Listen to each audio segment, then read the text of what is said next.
शुरुआत आज उस एक वीडियो से करते हैं जिस पर काफी चर्चा है। चर्चा इसलिए क्योंकि उस वीडियो में नेता विपक्ष राहुल गांधी हैं, पूर्व सीएम शीला दीक्षित के बेटे और पूर्व सांसद संदीप दीक्षित हैं। इस वीडियो में पीएम नरेंद्र मोदी और इटली की प्रधानमंत्री जॉर्जिया मेलोनी का जिक्र हो रहा है और जिस संदर्भ में वो जिक्र हो रहा है उस पर सवाल उठ रहे हैं, आपत्ति जताई जा रही है। मामला यह है कि कल रचनात्मक कांग्रेस का एक अधिवेशन था। इसमें राहुल गांधी पीएम मोदी के विदेश नीति पर हमला कर रहे थे। तभी उन्होंने पीएम मोदी के राष्ट्राध्यक्षों से गले मिलने पर कटाक्ष किया। इस दौरान उन्होंने एक्ट किया जिसमें रचनात्मक कांग्रेस के अध्यक्ष संदीप दीक्षित को बुलाया और दिखाया कि कैसे पीएम मोदी दूसरे देशों के राष्ट्राध्यक्षों को गले लगते हैं। जैसे ही राहुल गांधी ने संदीप दीक्षित को गले लगाया, इसके बाद संदीप दीक्षित ने कुछ ऐसा कहा जो वायरल हो गया। एक बार आप वो वीडियो देखिए, फिर आगे की कहानी आपको समझाते हैं। इनका पता नहीं कहां से इनके दिमाग में घुस गया, अब अजीब चीजें घुस जाती हैं, बट इनके माइंड में घुस गया कि foreign policy is this.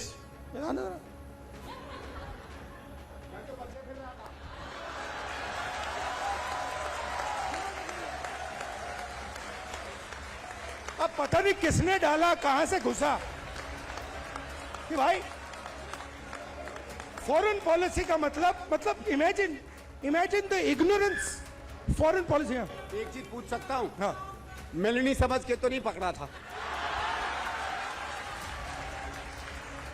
I have not reached there yet. But पता नहीं कहां से घुस गया कि फॉरेन पॉलिसी का मतलब नेताओं से गले लगना।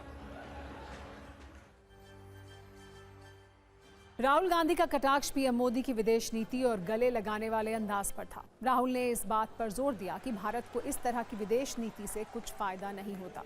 लेकिन इस दौरान संदीप दीक्षित ने इटली की पीएम जॉर्जिया मेलोनी का नाम लेकर दूसरी ही बहस छेड़ दी। सत्ता पक्ष राहुल गांधी और संदीप दीक्षित के इस व्यवहार से नाराज है। उनका कहना है कि राहुल गांधी शालीनता के दायरे से बाहर जा रहे हैं। सोशल मीडिया पर इस पर लिखा भी गया। केंद्रीय मंत्री जेपी नड्डा ने लिखा कि ऐसा विपक्ष का नेता देखना ही बाकी रह गया था। ये देश के लोकतंत्र का दुर्भाग्य है। कांग्रेस सांसद पवन खेड़ा ने कहा कि प्रधानमंत्री खुद अपने पद का अपमान कर रहे हैं, लोगों से गले मिलने वही जाते हैं। पूर्व केंद्रीय मंत्री स्मृति ईरानी ने कहा कि ऊंचाई तक पहुंच ना पाए अभद्र व्यवहार करते हैं, तर्कों से जो हार गए मर्यादा तार तार करते हैं। इस वीडियो के बाद अब दोनों तरफ से सोशल मीडिया पर कौन किसको गले लगा रहा है इसकी बहस शुरू हो गई है। इंदिरा गांधी से लेकर पीएम मोदी तक अलग अलग राष्ट्राध्यक्षों को गले लगाने की तस्वीर वायरल की जा रही है। एक चीज पूछ सकता हूं? हाँ, मेलनी समझ के तो नहीं पकड़ा था?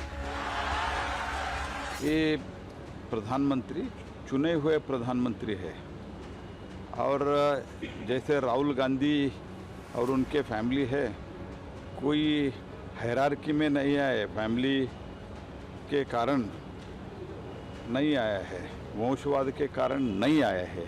क्या शब्द प्रयोग कर रहे हैं? To what level you are stooping? तो ये स्टूपिडिटी है, राहुल गांधी का स्टूपिडिटी है। प्रधानमंत्री जी हमारे जहाँ जाते हैं, जिस ढंग से मिलते हैं, राहुल गांधी ने वही तो उठाया था। राहुल गांधी ने तो और कुछ कहा नहीं, किसी और ने कहा हो तो उसकी जिम्मेदारी राहुल गांधी की तो नहीं हो सकती। मैं सिर्फ इतना कहना चाहता हूँ, भारत की विदेश नीति इस समय सबसे कमजोर और भारत के हितों के सबसे ज्यादा खिलाफ। कांग्रेस के नेता लगातार ऐसे बयानबाजी कर रहे हैं, ऐसे कृत्य कर रहे हैं जिससे देश की छवि को नुकसान हो रहा है। कांग्रेस पार्टी को एक बार आत्ममंथन करने की आवश्यकता है। डिसेंसी की पब्लिक लाइफ में एक दूसरे की इज्जत, जो खास करके संवैधानिक पद पर हो, डिसेंसी का सारा लिमिट क्रॉस कर गया है। पब्लिक डिस्कोर्स में कैसे बात करना है, क्या करना है, जिसके बारे में बोल रहे हैं, वो एक राष्ट्राध्यक्ष हैं एक कंट्री की, और उससे फ्रेंडली रिलेशन है भारत का। देश के प्रधानमंत्री 140 करोड़ की आबादी को रिप्रेजेंट करते हैं।